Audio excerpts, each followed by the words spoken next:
Hey everybody, and welcome to a brand new video series here at Zion entitled Zion Finances 101. I'm Kent Wilson, honored to serve as pastor of Zion Evangelical Lutheran Church for coming up on 10 years now.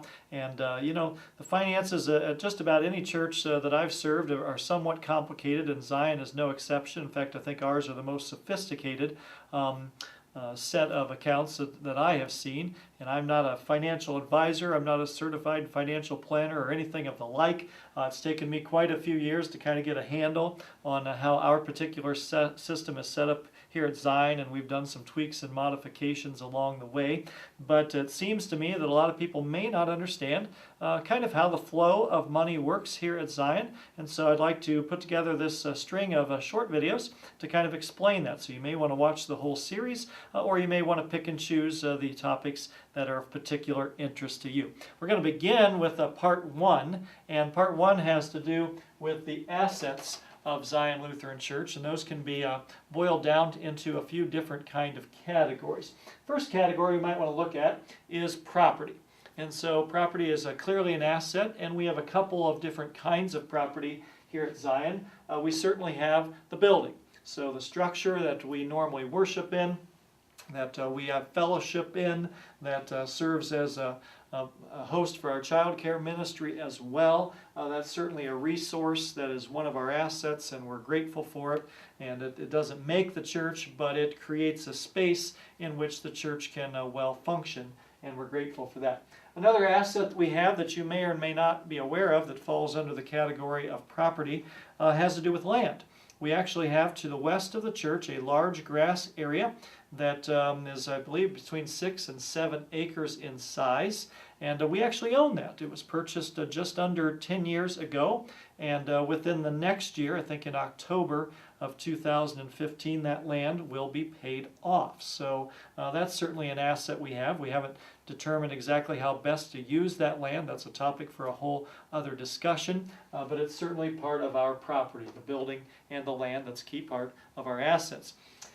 Something that you'll only see here is my unique drawing skills, and I'm sure you are totally amazed at this, but just on the off chance that you haven't figured out what that is, this, my friends, is a pig, and this, of course, together is a piggy bank. And of course that represents our savings and our checking accounts, so those are certainly part of our assets that we draw upon regularly and contribute to regularly as well. And then the third major asset, financially speaking, has to do with investments. And so we have a few different kinds of investments. We have CDs, just a few of those that we still have around, a couple of which I think are making much better interest than any other investment is making at this particular point in time in terms of savings. We also have these CMOs, which stands for Collateral Mortgaged Obligations. That's a financial term that I don't fully understand, other than to say there's a pot of money, if you will, of a few $1,000s or so that kind of serves as principal, and we benefit from the interest on that. And I think we could cash those in if we needed to, with or without some kind of penalty. That's beyond my area of expertise, but it's part of the assets that we have. And then also we have a healthy endowment. And that's a topic that we'll look at in one of the future videos in this series, and we'll explain what that's all about. So these are our financial assets that we probably hold dear. It's probably what we think about most of the time when we think about assets for a church.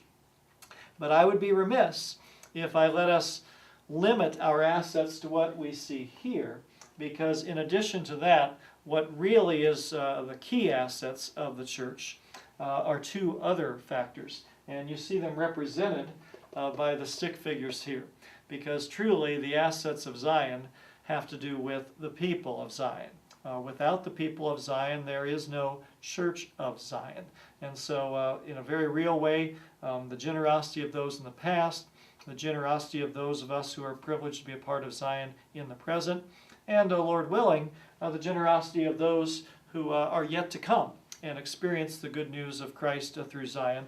They are, you are, I am part of the assets of Zion Evangelical Lutheran Church. But of course we can't stop there either. We need to take one step further, because this and all of this means nothing unless we swing over and take a look at this. The cross of Christ, and, though you might not tell by looking at it, the empty tomb of the resurrection. We have a hope that is found in a Lord that identifies with his people and has come down to rescue us and has shown us the way to a whole new life. And without going into a long, full-blown, drawn-out sermon message, if it were not for this, none of this would really be possible, including each and every one of us. It is because of him that we live. It is because of his message to us that we have any hope at all, and it is because of his call on us that we have anything to do as Zion Evangelical Lutheran Church. So that concludes part 1 of this video series related to the assets of Zion Evangelical Lutheran Church. In a moment, you are welcome to tune in for part 2, which will deal with the various income streams that we have here at Zion. Thanks for tuning in. I'll see you in a moment.